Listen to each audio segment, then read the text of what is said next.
خی گەورە فەرمێ خەڵکی نە ئێوەمان دروست کردووە لە پیا و ژنێک لە نێر و مێک و ئێوە گەڕاون بە چەند قەبیلە بە چەند هۆزێک بە چەند زمانێ بە چەند نەتەوەیەک بۆ چی لیتەعارەف و بۆ ئەوی کە پێکەوە لیتەعایەش و پێکەوە بژین پێکەوە یەکتر بناسن و ڕێزدارترینتان ئەوەیە کە زیاتر پارێزگار و چاکەکارە. دیارە بابەتی تورکیا ئەم دەراوسیانەی ئێمە بەڕاستی هەم لە ڕوانگەی ئاینی پیرۆزی ئیسلام و هەم لە ڕوانگەی یاساکانی نێودەوڵەتی دراوسەی خراپن. چکە پێ ساسنەوە فەرمێ ما زال جبريل يوصيني بالجاري حتى ظننت أنه سيورثه. أفرمي جبريل أو نهاد بولام وصيتي دراوسي بياكردم وامزاني دراوسي بمري دراوسي كي تري ميلات أبا. ئەمە زۆر گرنگە ئەم دراوسیانەی ئێمە بە هەمویانەوە هەم بە فارس و بە تورک و بە عەرەبیشەوە بۆ ئەم نەتەوە کە نەتەوەیەکی خوا دروست کردووە و نەتەوەیەکە کە لە بوونی حەزرەتی ئادەم سەلامی خوای لەسەر بە تا سەردەمی پیاوەی ساسەڵەم و تا ئێستا و تا قیامەت نەتەوەیەکی زیندوو ئەمێنێ دراوسەی خراپ بوون هەم لە ڕوانگەی ئاینۆ ئەم مافەیان نەپاراستووە و هەم لە ڕوانگەی یاسا نێودەوڵەتەکانیشەوە پێشەلیان کردووە. تورکیا بەداخی زۆر گرانەوە ئەمانە ناوی ئیسلامیان بەکارهێناوە ئاەتەکانی قورئانیان بەکارهێناوە و ئیسلامیان بەکارهێناوە بۆ مەسلحەتی شخصی خۆیان بۆ مەرامی خۆیان تا ئەو کاتەی کەوا مەرامەکانیان ئەوەنە پێشەوە پێی ئەگینا ئیسلامیان وەکو خۆی بەکار نەهێناوە کە پێغەمبەر ساسم فەرمێ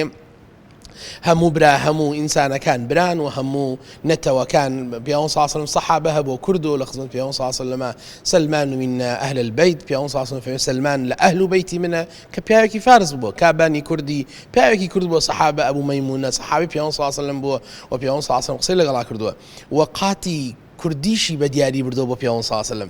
ئەمانە بەڕاستی ئەردۆغانیش هەمان سیاسەتی سەدام بەکارەهێنێ و ئەو زاڵمانە فرعون لە گەورەکەیان فرعون ماوەتەوە کە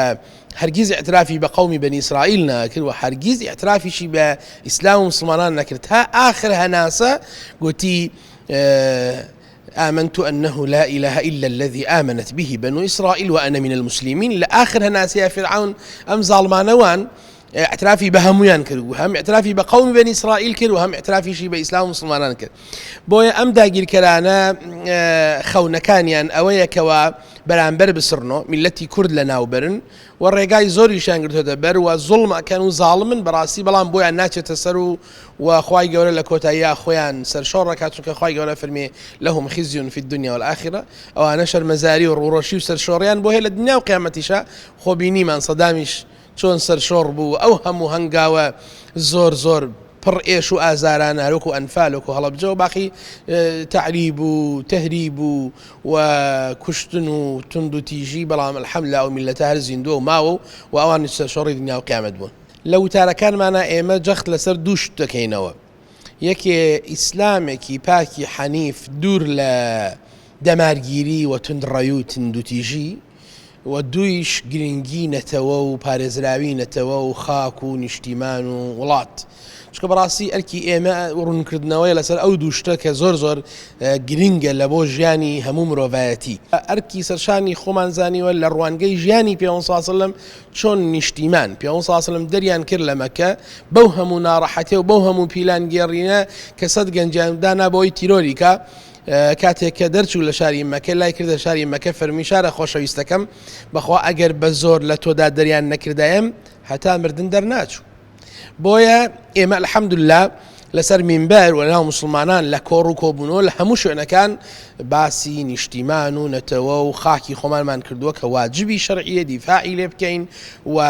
قورسی بزانین و بە پیرۆزی بزانین و نرخی گەورەیە لە لامان و گەنجەکانی هوشیارکەینەوە لەسەر ئەوەی کەوا نیشتیمان ئەرکێکی گەورەیە دوای ئاینی پیرۆزی ئیسلام. ئەسڵەن ئیسلام فێری کردوین نیشتیمان پارێزین و خۆشمان بوێ. هەموو ئیسلام و هەموو ئاەتەکانی پیرۆزی قورئان و فەرمودەکانی پیاوەی سەڵڵەهو عەلەیهی وسەلەم یعنی تەئکید لەسەر ئەوە ئەکەنەوە کە دادپەروەری و پیاوەی سەڵڵەهو عەلەیهی وسەلەم فەرمێ ئیسلام بۆچی هاتووە وما ئومیروا إلا ليعبدوا الله مخلصين له الدين واجتنبوا الطاغوت. ئیسلام بۆ دوو شت هاتووە. یەکەم ناسینی خوا بە تاک و تەنها، دووهەم بەرەنگاری لە تاغوتان. إنسان دفاع لخاكي خوي بكابي صلى الله عليه وسلم أفرمي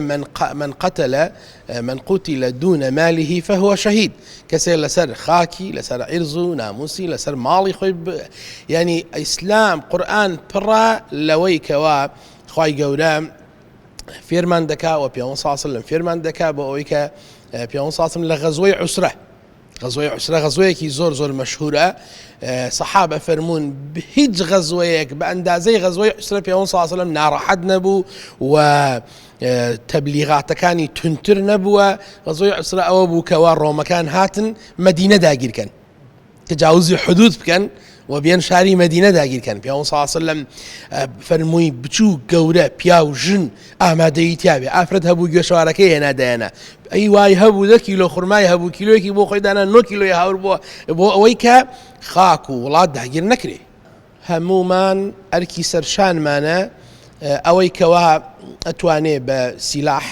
هەرچەند ئێمە لەگەڵ شەڕانین من خۆم بۆ خۆم فکری خۆم و فکری ئیسلام باشتر وایە چونکە پێغەمبەر صلی الله علیه و سلم پیاوێک هاتە خزمەتی حەدیثەکە فەرموودەی صحیح مای بوخاری مسلمە وتی ئەی پێغەمبەری خوا کەسێک تێتە عەدا ئەکا سەرم. پێغەمبەر صلی الله علیه و سلم فەرمووی بە حیوار قسەی لەڵا بکە بڵێ ئەمە حدودی منە ئەمە سنووری منە ئەمە ماڵی منە بۆ تۆ نییە تەجاوزکەی سەر من. وتی ئەی پێغەمبەری خوا ئەگەر حیوار سوودی نەبوو قسەکردن سوودی نییە ئەمان ئەم زاڵمانەی دراوسێ ئێمە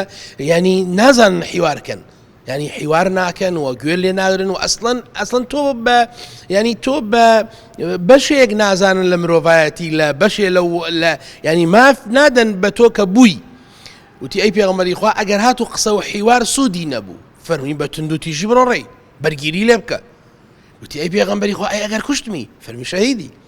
فرمي اي اگر من اوم كش فرمي قتلينيه دفاع على حق مالي وسنوري خد كردو بويا واجبه نقرنجه واجبه وظيفة من وواجبة لسرشان من